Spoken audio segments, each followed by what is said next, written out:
Hello बच्चों, कैसे हो आप सब। आज हम स्टार्ट करेंगे क्लास 12th बायोलॉजी में chapter number 1 reproduction in organism का पार्ट 5। अगर अभी तक आपने प्रीवियस वीडियो नहीं देखा हो तो इस कार्ड पर क्लिक करके उसे देख सकते हैं। पार्ट 5 में अपन बेसिकली स्टार्ट करने वाले हैं इवेंट्स इन सेक्सुअल रिप्रोडक्शन। तो प्रीवियस वीडियो में अपन ने एक एनसीईआरटी की लाइन देखी थी जिसमें यह लिखा हुआ था कि ऑर्गेनिज्म में चाहे जो डिफरेंट ऑर्गेनिज्म है अलग अलग कैटेगरी के, उनमें चाहे फिजियोलॉजी के बेसिस पे, मॉर्फोलॉजी के बेसिस पे या एनाटॉमी के बेसिस पे बहुत वेरिएशन हो, लेकिन जहां तक रिप्रोडक्शन करने का और सेक्सुअल रिप्रोडक्शन करने का पैटर्न जो होता है वो एक जैसा ही रहता है। तो सेक्सुअल रिप्रोड्यूसिंग ऑर्गेनिज्म चाहे जो भी है follow a regular sequence of process. वो एक fix pattern of sequence follow करते हैं रिप्रोडक्शन करते समय, और इसके अंदर जो भी सीक्वेंशियल इवेंट होते हैं, सीक्वेंशियल मतलब एक के बाद एक फिक्स सीक्वेंस में होंगे, उन इवेंट को अपन 3 कैटेगरी में डिवाइड कर सकते हैं। पहला प्री फर्टिलाइजेशन इवेंट, फिर पोस्ट फर्टिलाइजेशन और एक फर्टिलाइजेशन। पहला प्री फर्टिलाइजेशन होगा, फिर फर्टिलाइजेशन और फिर क्या आएगा पोस्ट फर्टिलाइजेशन।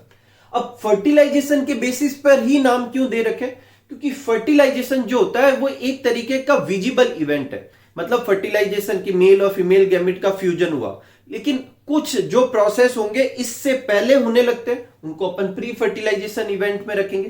कुछ जो होगा फर्टिलाइजेशन में जब गैमेट फ्यूज हो जाएंगे तो उसके बाद में भी तो कुछ होगा, उनको अपन पोस्ट फर्टिलाइजेशन में रखेंगे।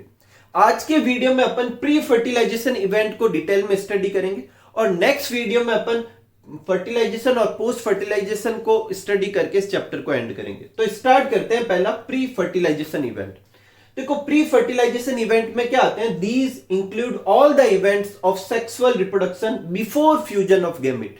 मतलब आपको रिप्रोडक्शन के प्रोसीजर सीक्वेंस वाइज पढ़ते जाने, लेकिन वो नहीं प्रोसेस करना है जिसमें फ्यूजन हो जाए। फ्यूजन ऑफ गैमेट से ठीक पहले के जो भी इवेंट्स होंगे वो सारे के सारे किस में आएंगे, प्री फर्टिलाइजेशन इवेंट में आएंगे। बेसिकली इसमें 2 इवेंट आते हैं। एक देखो, जब फर्टिलाइजेशन होगा तो फ्यूजन ऑफ गैमेट होगा, तो पहला इवेंट सेक्सुअल रिप्रोडक्शन का क्या होना चाहिए, उन गैमेट का प्रोडक्शन। तो पहला होता है गैमेट प्रोडक्शन जिसको कहते हैं गैमेटोजेनेसिस, और फिर जो गैमेट बनते हैं उनको एक दूसरे के पास में लाना। फ्यूजन होने के लिए एक दूसरे के पास में तो आना पड़ेगा, उसे कहेंगे गैमेट ट्रांसफर। तो 2 प्रोसेस अपन को यहां करने, एक तो गैमेटोजेनेसिस और एक करना है गैमेट ट्रांसफर। तो पहले देखते हैं गैमेटोजेनेसिस। तो गैमेटोजेनेसिस की डेफिनेशन क्या होगी, the process of formation of 2 types of haploid gamete is known as gametogenesis. मतलब 2 तरह के गैमेट बनेंगे, और गैमेट कैसे बनेंगे, हैप्लॉइड गैमेट बनेंगे, और गैमेट बनने का ये प्रोसेस जो है वो क्या कहलाता है, गैमेटोजेनेसिस कहलाता है। 2 गैमेट बनते हैं। कभी कभी अपन उनमें अगर एकदम अच्छे से मतलब डिफरेंशिएट कर पाएंगे तो एक को मेल गैमेट कहेंगे, एक को फीमेल गैमेट कहेंगे, लेकिन हमेशा अपन ऐसे मेल फीमेल गैमेट नाम नहीं दे पाएंगे, उसको भी अभी अपन डिस्कस करते हैं। लेकिन ये पक्का है कि 2 तरह के गैमेट बनेंगे, ठीक है। तो 2 तरह के गैमेट बनते हैं, और गैमेट कैसे होते हैं, हैप्लॉइड होते हैं। अब ये जो गैमेट बन रहे हैं इसके बारे में अपन कुछ पॉइंट है वो 1 बाय 1 स्टडी करते हैं। जो सबसे पहला है, अपन इस गैमेटोजेनेसिस टॉपिक में अपन वो करेंगे, प्रोसेस करेंगे टाइप्स ऑफ गैमेट। दूसरा जो अपन करेंगे वो करेंगे कि सेक्सुअलिटी ऑफ ऑर्गेनिज्म, जिस ऑर्गेनिज्म में गैमेट बन रहा है उसकी सेक्सुअलिटी क्या है उसको अभी अपन देखेंगे। और एक अपन को करना है कि कौन से मोड ऑफ डिवीजन से, सेल डिवीजन से गैमेट बन रहे हैं। तो 3 और सब हेडिंग है किसके अंदर, गैमेटोजेनेसिस के अंदर। सबसे पहली करते हैं जो कि है टाइप ऑफ गैमेट्स। तो जो 2 गैमेट बन रहे हैं, अगर वो दोनों गैमेट मॉर्फोलॉजिकली एकदम सेम हो, साइज शेप सब में एकदम सेम है, तो ऐसे गैमेट को क्या कहेंगे, homogametes. Gametes are so similar in appearance, वो इतने सिमिलर होते हैं कि आप दोनों में से किसी एक को मेल या किसी एक को फीमेल नहीं कह सकते, क्योंकि दोनों एक जैसे। तो एक चीज हमेशा याद रखना कि जब होमोगैमेट्स बनते हैं तो उसमें मेल और फीमेल गैमेट नहीं होते, क्योंकि डिफरेंशिएट ही नहीं कर पा रहे तो आप किसको मेल और किसको फीमेल कहेंगे। तो gametes are so similar in appearance that it is not possible to categorise them into male and female. ऐसे गैमेट्स को अपन क्या कहेंगे, होमोगैमेट्स, और ऐसे गैमेट्स को क्या कहते हैं, आइसोगैमेट्स भी कहते हैं। अपनी बुक में एक एग्जांपल दे रखा है, पहले तो ऐसे लिखा हुआ है कि ऐसे गैमेट्स एल्गी और फंगस में बनते हैं। कुछ एल्गी और फंगस में, सारे एल्गी में ये ऐसा नहीं होता, लेकिन कुछ एल्गी और फंगस में बनते हैं। और फिर अपनी बुक में एक डायग्राम दे रखा है, और डायग्राम में एग्जांपल का नाम लिखा हुआ है क्लेडोफोरा, जो कि एक तरह की एल्गी है। क्लेडोफोरा में जो गैमेट्स बनते हैं वो कुछ ऐसे होते हैं। देखो ये दोनों गैमेट एक जैसे ही है, साइज शेप सब पैटर्न में। ये कैसे है, होमोगैमेट है, ठीक है। नेक्स्ट है हेट्रोगैमेट, नाम से ही क्लियर है। कि जब गैमेट्स जो होंगे वो मॉर्फोलॉजिकली क्या होंगे, अलग होंगे। बाहर की अपीयरेंस से अपन पता कर सकते हैं कि हाँ ये दोनों गैमेट आपस में एक दूसरे से अलग है। ऐसे केस में एक को अपन मेल कहेंगे और एक को अपन क्या कहेंगे, female. Gametes are morphologically distinct to each other that it is possible to categorize them into male and female gamete। ठीक है, मेल गैमेट जो बनेगा उसे एंथेरोजॉइड या स्पर्म कहेंगे, और फीमेल गैमेट जो बनेगा उसे एग और ओवम कहेंगे। ठीक है, अपनी बुक में जो एग्जांपल दे रखे हैं वो है मोस्ट ऑफ हायर ऑर्गेनिज्म, और ह्यूमन भी उसमें शामिल है। और दो डायग्राम दे रखे हैं, और ये दोनों डायग्राम किसके लिए दे रखे हैं, हेट्रोगैमेट के लिए। देखो ये दो गैमेट दे रखे हैं किसके लिए, फ्यूकस। ठीक है, तो देखो फ्यूकस जो एल्गी है इसमें देखो ये दोनों दो गैमेट है और दोनों अलग अलग है। इसका मतलब फ्यूकस एल्गी में कैसा होता है, हेट्रोगैमेट्स बनते हैं। ये मैं एनसीईआरटी के एग्जांपल की बात कर रहा हूं। ठीक है, अपनी जो बुक में लिखे हुए, इसमें देखो फीमेल गैमेट बड़ा सा है और मेल गैमेट छोटा, और उसके ऊपर दो स्ट्रक्चर दिख रहे हैं। इसका मतलब ये मोटाइल है। तो मेल गैमेट जो है वो छोटा और मोटाइल है, फीमेल गैमेट बड़ा है। ठीक है, ये अपने ह्यूमन में ये फीमेल गैमेट और ये मोटाइल और कंपैरेटिवली स्मॉल क्या है, मेल गैमेट है। तो ये दोनों जो एग्जांपल है ह्यूमन और फ्यूकस का, ये किसके एग्जांपल है, हेट्रोगैमेट के बारे में। ये अपने एनसीईआरटी में लिखा हुआ है। इसके अलावा आपको मैं दो चीज एक्स्ट्रा पॉइंट बताता हूं। हेट्रोगैमेट जो होते हैं वो दो तरीके के हो सकते हैं। एक तो एनआइसोगैमस टाइप के, जिसमें गैमेट अलग अलग तो होते हैं लेकिन उनमें या तो दोनों ही मोटाइल होंगे या दोनों ही कैसे होंगे, नॉन मोटाइल होंगे। तब तो उसे कहेंगे एनाइसोगेमस। क्या कहेंगे, एनाइसोगेमस। और एक होता है ऊगेमस, कि जब दो गैमेट ऐसे हो जिसमें एक बड़ा गैमेट होगा और वो मोटाइल नहीं होगा, नॉन मोटाइल लार्ज गैमेट, और एक स्मॉल और मोटाइल गैमेट। जो नॉन मोटाइल लार्ज गैमेट होगा उसे अपन फीमेल कहेंगे, और जो स्मॉल और मोटाइल होगा उसे अपन क्या कहेंगे, मेल गैमेट कहेंगे। इस तरीके का जो गैमेट जो फ्यूजन होता है उसे क्या कहते हैं, ऊगेमस कहते हैं। तो ये दो टर्म है, आप याद रखना। देखो आइसोगैमेट का फ्यूजन क्या कहलाता है, आइसोगैमस, और हेट्रोगैमेट्स ये दो तरीके के। इस तरीके के फ्यूजन होगा तो एनाइसोगैमस, और इस तरीके का होगा तो क्या होगा, ऊगेमस। इसका क्या मतलब है, अपनी एनसीईआरटी में ये जो दो एग्जांपल दे रखे हैं ये इन दोनों में से किससे मैच करते हैं, ऊगेमस से करते हैं। देखो फीमेल गैमेट बड़ा है, नॉन मोटाइल है, मेल गैमेट छोटा है, मोटाइल है। इधर भी फीमेल गैमेट बड़ा है, नॉन मोटाइल है, मेल गैमेट छोटा है और मोटाइल है। तो ये दोनों एग्जाम्पल हेट्रोगैमेट के हैं, साथ ही साथ किसके, ऊगेमस के। इसके अलावा एनाइसोगैमस भी होता है। ठीक है, तो ये आप नोट कर लीजिए, फिर अपन आगे बढ़ते हैं। अगला जो टॉपिक है वो लेते हैं सेक्सुअलिटी इन ऑर्गेनिज्म। तो देखो जो अपन गैमेटोजेनेसिस स्टार्ट किया था, और वो भी अपन किस में कर रहे हैं, गैमेटोजेनेसिस अपना फर्स्ट जो इवेंट था प्री फर्टिलाइजेशन इवेंट, उसमें भी पहला था गैमेटोजेनेसिस। उसमें भी अपन को 3 पॉइंट करने थे। पहला अपन कर चुके हैं टाइप ऑफ गैमेट, सेकंड है सेक्सुअलिटी ऑफ ऑर्गेनिज्म। तो देखो सेक्सुअलिटी ऑफ ऑर्गेनिज्म का मतलब है कि देखो दो तरह के गैमेट बनते हैं, एक मेल गैमेट और एक फीमेल गैमेट। तो ये जो दो तरह के गैमेट बन रहे हैं, ये गैमेट बनाने के लिए कितने ऑर्गेनिज्म चाहिए, इसको आप अच्छे से समझे। जैसे अगर मैं कहता हूं कि कोई स्पीसीज की बात करें, जैसे ह्यूमन स्पीसीज की बात करें, तो इसमें मेल गैमेट मेल के अंदर बनता है और फीमेल गैमेट फीमेल के अंदर बनता है। तो टोटल कितने तरह के ऑर्गेनिज्म चाहिए तब रिप्रोडक्शन हो पाएगा, 2 ऑर्गेनिज्म चाहिए। और हर एक ऑर्गेनिज्म कैसा है, यूनिसेक्सुअल है, क्योंकि उसमें सिर्फ एक ही जेंडर है, एक ही तरह का गैमेट बन रहा है। तो पहली टर्म आती है यूनिसेक्सुअल। यूनिसेक्सुअल कौन होंगे, जिसमें एक ऑर्गेनिज्म के ऊपर एक ही तरह का रिप्रोडक्टिव स्ट्रक्चर होगा, या तो मेल या फीमेल, तब उसे क्या कहेंगे, यूनिसेक्सुअल। लेकिन अगर ऑर्गेनिज्म यूनिसेक्सुअल हुआ तो टोटल कितने ऑर्गेनिज्म चाहिए रिप्रोडक्शन के लिए, 2 चाहिए। इसीलिए यूनिसेक्सुअल को क्या कहते हैं, डायोसियस। इन दोनों वर्ड एक दूसरे के अपोजिट लगते हैं लेकिन है नहीं, एक ही चीज को डिनोट कर रहे हैं। यूनिसेक्सुअलिटी इस चीज से नाम दिया गया है कि एक पर्टिकुलर ऑर्गेनिज्म पर कितने रिप्रोडक्टिव स्ट्रक्चर है, एक है तो यूनिसेक्सुअल। अगर एक पे ही 2 रिप्रोडक्टिव स्ट्रक्चर है, बोले तो मेल और फीमेल दोनों उसी पे ही है, तो उसे क्या कहेंगे, बाइसेक्सुअल। अब जो एक एक नाम और है वो इस बेसिस पे दे रखे हैं कि फिर रिप्रोडक्शन के लिए कितने ऑर्गेनिज्म चाहिए। तो देखो अगर यूनिसेक्सुअल होगा तो वो तो सिर्फ मेल गैमेट बना पाएगा, तो फीमेल गैमेट बनाने के लिए दूसरा ऑर्गेनिज्म चाहिएगा, तो कितने चाहिए, 2, तो उसे अपन क्या कहेंगे, डायोसियस। और मोनोसियस क्यों कहा बाइसेक्सुअल को, क्योंकि एक ही ऑर्गेनिज्म दोनों तरह के गैमेट बना सकता है, तो एक ऑर्गेनिज्म काफी है रिप्रोडक्शन के लिए, इसलिए उसको क्या कहते हैं, मोनोसियस। तो डायोसियस का मतलब यूनिसेक्सुअल, मोनोसियस का मतलब बाइसेक्सुअल। इस पॉइंट को आप अच्छे से समझ लें। If different organism of species have male and female reproductive structure, then a particular organism तो यूनिसेक्सुअल कहलाएगा, और ये कंडीशन क्या कहलाएगी, डायोसियस। इधर दो ऑर्गेनिज्म होंगे, एक मेल होगा और एक क्या होगा, फीमेल। और मोनोसियस क्या होता है, इफ सिंगल ऑर्गेनिज्म है both male and female reproductive structure, then वो पर्टिकुलर ऑर्गेनिज्म बाइसेक्सुअल कहलाएगा, दो सेक्सुअलिटी है उसकी, और इस कंडीशन को क्या कहेंगे, मोनोसियस। अब यही डायोसियस और यूनिसेक्सुअल कंडीशन जो है अपन को फंगस में डिनोट करनी हो तो वहां पर वर्ड अलग यूज करते हैं। वहां पर यूनिसेक्सुअलिटी को कहते हैं हेट्रोथेलिक, क्या कहेंगे, हेट्रोथेलिक। और बाइसेक्सुअलिटी के लिए क्या यूज करते हैं, होमोथेलिक। तो ये आप याद रखें, हेट्रोथेलिक फंगस में यूनिसेक्सुअलिटी कंडीशन को ही डिनोट करता है, और होमोथेलिक फंगस में यूज करते हैं, लेकिन वो कौन सी कंडीशन को डिनोट करता है, बाइसेक्सुअलिटी को। ठीक है, जहां तक लोअर ऑर्गेनिज्म की बात करें, एग्जांपल लेते हैं तो यूनिसेक्सुअल का एग्जांपल होगा मार्केंसिया, और बाइसेक्सुअल का एग्जांपल होगा कारा, चारा, जो भी आप प्रोनाउंस करें। ठीक है, अब मेरी बात सुने, जो कारा जो होता है उसमें बाइसेक्सुअल है, तो उसमें मेल सेक्स ऑर्गन और फीमेल सेक्स ऑर्गन दोनों होंगे। मेल सेक्स ऑर्गन को ग्लोब्यूल या एंथ्रीडियम कहते हैं, और फीमेल सेक्स ऑर्गन को ऊगोनियम या न्यूक्यूल कहते हैं। ठीक है, और मार्केंसिया और इसका डायग्राम आपकी बुक में दे रखा है, आप वहां से ड्रॉ करना चाहे तो वहां से कर सकते हैं, वैसे मैं आगे की स्लाइड में लगा दूंगा तो आप वहां से भी बना ले, लेकिन डायग्राम बनाए जरूर दोनों के। फिर अपन सेक्सुअलिटी लेते हैं एनिमल्स में, तो टर्म तो अपन समझ चुके हैं, यूनिसेक्सुअल, बाइसेक्सुअल। एग्जाम्पल देखते हैं, तो एनिमल के केस में देखो, वैसे तो बहुत सारे एग्जाम्पल है, अपन सिर्फ वही एग्जाम्पल डिस्कस कर रहे हैं जो अपनी एनसीईआरटी बुक में दे रखे।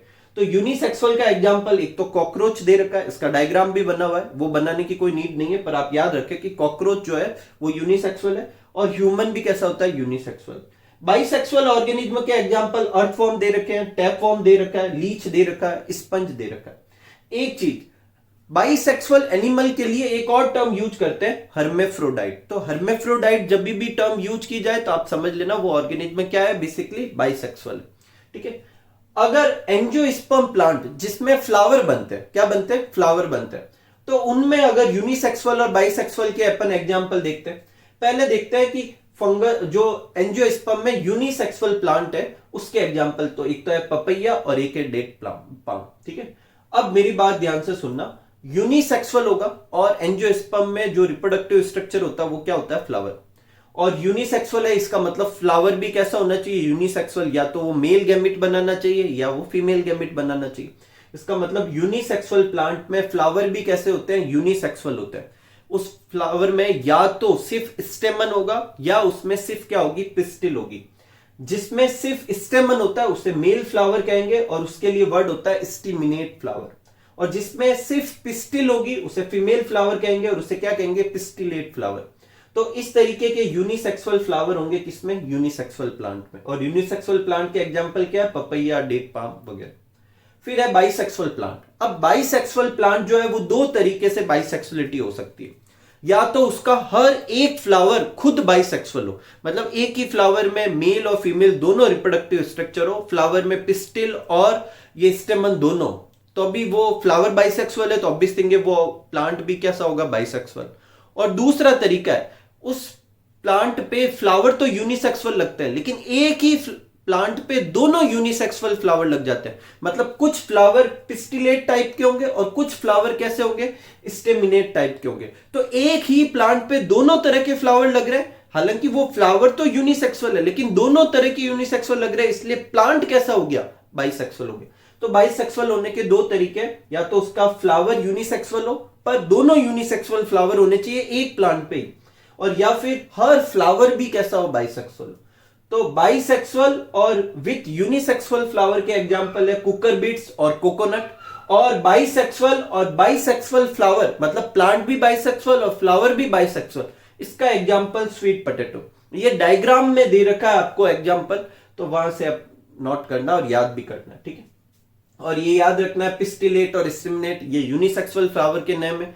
मेल फ्लावर को स्टिमुलेट कहेंगे क्योंकि उसमें सिर्फ स्टेमन होंगे, पिस्टिल नहीं होगी। और फीमेल फ्लावर को पिस्टिलेट कहेंगे क्योंकि उसमें स्टेमन नहीं होगा, क्या होगा, सिर्फ पिस्टिल होगी, ठीक है।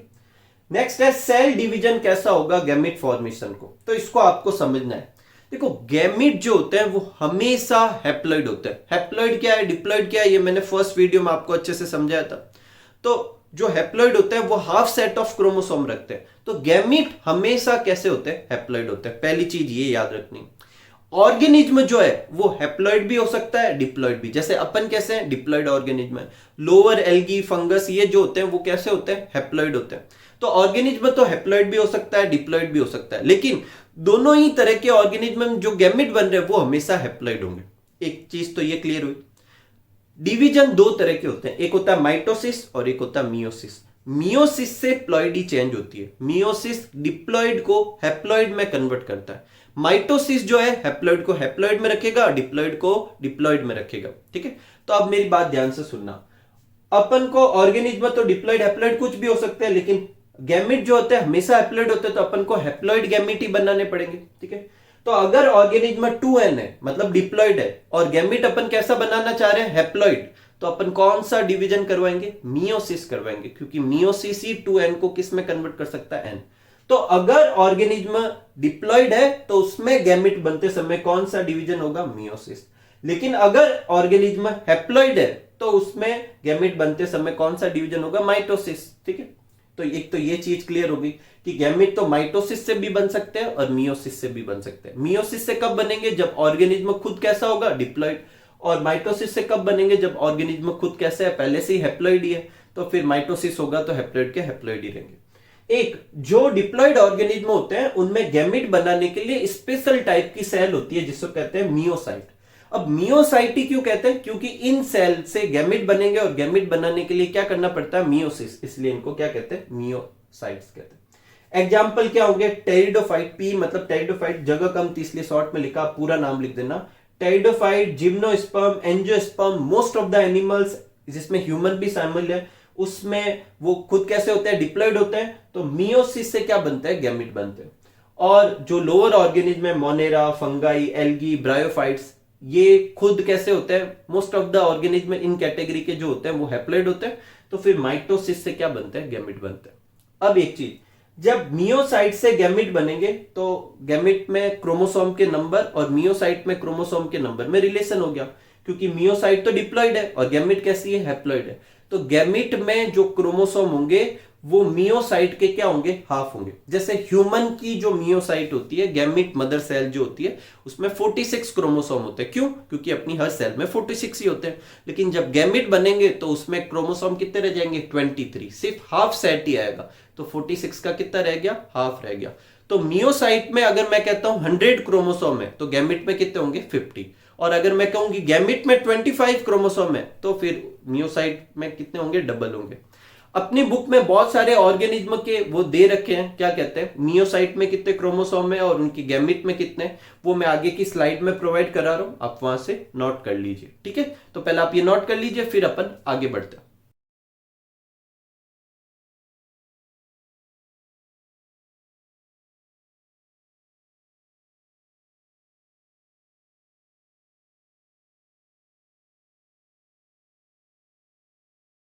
नेक्स्ट आगे बढ़ते हैं और लेते हैं कि एक क्वेश्चन है कि व्हाट इज मियोसाइट, और मियोसाइट और गैमेट में क्रोमोसोम के नंबर में क्या रिलेशन है। तो एकदम सिंपल सा है, मियोसाइट क्या होती है, पहले तो डिप्लॉइड ऑर्गेनिज्म में होगी जिनमें सेक्सुअल रिप्रोडक्शन होता है, और उसमें ये जो सेल होगी वो गैमेट मदर सेल का काम करेगी, और इनमें मियोसिस से गैमेट बनेंगे। क्योंकि मियोसिस से गैमेट बन रहे हैं इसलिए इनको मियोसाइट कहते हैं। तो diploid sexual reproducing organism has specialised diploid gamete mother cell, जो गैमेट बनाएगी, और गैमेट कैसे बनाएगी, हैप्लॉइड, और किससे बनाएगी, मियोसिस से। और इन्हें क्या कहेंगे, गैमेट प्रोड्यूसिंग सेल या मियोसाइट कहेंगे। मियोसाइट डिप्लॉइड होगी, उसमें मियोसिस होगा और क्या बनेगा, गैमेट बनेगा जो कि हैप्लॉइड होगा। नंबर ऑफ क्रोमोसोम जो गैमेट में होंगे वो कितने होंगे, मियोसाइट में कितने क्रोमोसोम है उसके हाफ होंगे। ये अभी भी अपन ने समझा था और एग्जाम्पल में भी अपन ने देखा था। नेक्स्ट क्वेश्चन है, अपनी एनसीईआरटी में एक लाइन देख रखी है कि जब हैप्लॉइड ऑर्गेनिज्म जो होते हैं उनमें गैमेट बनाते समय भी माइटोसिस होता है, तो क्या उनमें मियोसिस होगा, और अगर नहीं होगा तो फिर उसे फिर सेक्सुअल रिप्रोडक्शन कैसे कह रहे हैं, क्योंकि अपन ने कहा था कि सेक्सुअल रिप्रोडक्शन में तो मियोसिस इन्वॉल्व होता है। तो आंसर है कि इनमें भी मियोसिस होता है। हाँ, ये बात सही है कि इनमें गैमेट बनाते समय मियोसिस नहीं होता, लेकिन फिर भी इनमें मियोसिस होता है। कहां होता है उसको समझते हैं। देखो, हैप्लॉइड ऑर्गेनिज्म होगा, उसमें माइटोसिस से, जीएफ का मतलब है गैमेट फॉर्मेशन, तो माइटोसिस से गैमेट फॉर्म होंगे और वो गैमेट कैसे बनेंगे, हैप्लॉइड बनेंगे। तो क्योंकि ऑर्गेनिज्म हैप्लॉइड था तो अपन ने माइटोसिस करवाया और माइटोसिस से गैमेट बने। अब ये दोनों गैमेट फ्यूज हुए तो जाइगोट कैसा बना, 2n बना। अगर यही जाइगोट से ऑर्गेनिज्म बनेगा तो ऑर्गेनिज्म तो डिप्लॉइड हो जाएगा, क्योंकि ये तो डिप्लॉइड हो चुका है। इसीलिए इन ऑर्गेनिज्म में जाइगोट के अंदर क्या होता है, मियोसिस होता है, जिसको कहते हैं जाइगोटिक मियोसिस। तो जाइगोट में मियोसिस होगा, उससे हैप्लॉइड स्पोर बनेंगे जो जर्मिनेट होकर क्या बनाएंगे, हैप्लॉइड ऑर्गेनिज्म। तो इन ऑर्गेनिज्म में मियोसिस होता है और कहां होता है, जाइगोट के अंदर होता है, जाइगोटिक मियोसिस होता है। एग्जाम्पल जैसे फंगस और एल्गी में इस तरीके का देखने को मिलता है, कोई तकलीफ नहीं। तो यहां पर अपना पहला जो टॉपिक था प्री फर्टिलाइजेशन इवेंट का पहला पॉइंट गैमेटोजेनेसिस, और उसके बारे में भी अपन ने 3 पॉइंट किए कि गैमेट कितने टाइप के होते हैं, सेक्सुअलिटी क्या होती है ऑर्गेनिज्म की, और गैमेट फॉर्मेशन होते समय डिवीजन कैसा होता है। तो अपन ने गैमेटोजेनेसिस पूरा हुआ। सेकंड पॉइंट लेते हैं जो कि है गैमेट ट्रांसफर। तो गैमेट ट्रांसफर क्या है, it is the process in which gamete physically brought together to facilitate fusion. मतलब फ्यूजन कराना अगले स्टेप में, जिसे फर्टिलाइजेशन कहेंगे। तो फ्यूजन तो तब होगा जब दोनों गैमेट एक दूसरे के पास में आएंगे और इतने पास में फिजिकली टच करें। तो ये करने की जो प्रोसेस होती है उसे गैमेट ट्रांसफर कहते हैं। जहां तक लोअर ऑर्गेनिज्म की बात करें तो उसमें या तो एक गैमेट या दोनों गैमेट मोटाइल होते हैं, और मोटाइल होंगे तो वो खुद क्या करेंगे, स्विम करेंगे और मूव करेंगे। और जनरली मूव करने के लिए मीडियम क्या होता है, वाटर। तो वाटर में वो खुद मूव करते हैं। अगर दोनों गैमेट मूवेबल है, मतलब मोटाइल है, तो दोनों मूव करेंगे, एक दूसरे के पास में आ जाएंगे वाटर में फ्लो करते हुए। और अगर एक गैमेट मूव करता है तो वो कौन सा होगा, मेल गैमेट, तो वो तैरता हुआ फीमेल गैमेट के पास पहुंच जाएगा। ठीक है, तो एक तो है ये ऐसा किस किस में होता है, एल्गी, ब्रायोफाइट्स, टेरिडोफाइट्स में। कुछ लोअर ऑर्गेनिज्म जैसे कि रेड एल्गी, जिसमें दोनों ही गैमेट क्या होते हैं, नॉन मोटाइल होते हैं। ऐसे केस में ये क्या करते हैं, वाटर करंट के साथ पैसिवली फ्लोट करते हैं। मतलब पानी जिस तरफ बहा कर ले जाएगा ये उसी तरफ क्या कर जाएंगे, चले जाएंगे, क्योंकि खुद एक्टिवली तो किसी तरफ जा नहीं सकते। ठीक है, तो ये एक तरीका होता है। अब हायर एनिमल्स की बात करें और हायर प्लांट्स की बात करें तो हायर एनिमल्स में ऊगैमस टाइप का होता है कुछ फर्टिलाइजेशन। इसका मतलब मेल गैमेट जो होते हैं वो मोटाइल होते हैं, फीमेल गैमेट नॉन मोटाइल होते हैं। लेकिन मेल गैमेट मूव तब करेंगे जब वो फीमेल के अंदर चले जाएंगे, तो फीमेल के रिप्रोडक्टिव ट्रैक में मूव करते हैं। तो फीमेल के रिप्रोडक्टिव ट्रैक तक आपको पहुंचाना पड़ेगा, और इस एक्ट को क्या कहते हैं, कॉप्युलेशन।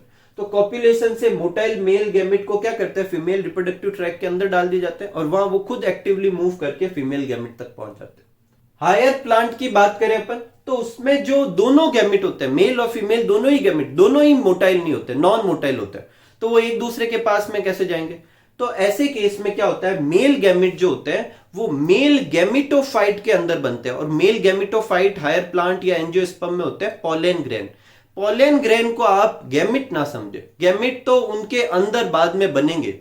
तो पॉलन ग्रेन मेल गैमेटोफाइट होता है, और पॉलन ग्रेन जो होते हैं उनको ट्रांसफर किया जाता है फीमेल की स्टिग्मा तक, और इस प्रोसेस को क्या कहते हैं, पॉलिनेशन। तो पहले तो पॉलिनेशन होगा, transfer of pollen grain from anther to stigma, pollination हो गया। अब ये पॉलिनेशन सेल्फ पॉलिनेशन भी हो सकता है, क्रॉस पॉलिनेशन भी हो सकता है, और उसके अलग अलग एजेंट हो सकते हैं। एयर से पॉलिनेशन हो सकता है, वाटर से हो सकता है, अपने इंसेक्ट से हो सकता है। इसे अपन अलग चैप्टर में पढ़ेंगे, जो चैप्टर नंबर 2 आएगा उसमें देखेंगे। ठीक है, तो पॉलिनेशन से स्टिग्मा तक पॉलन ग्रेन पहुंच गए।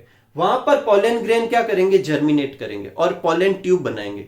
वहां जर्मिनेट करते समय मेल गैमेट बनेंगे, और वो मेल गैमेट पॉलन ट्यूब से होते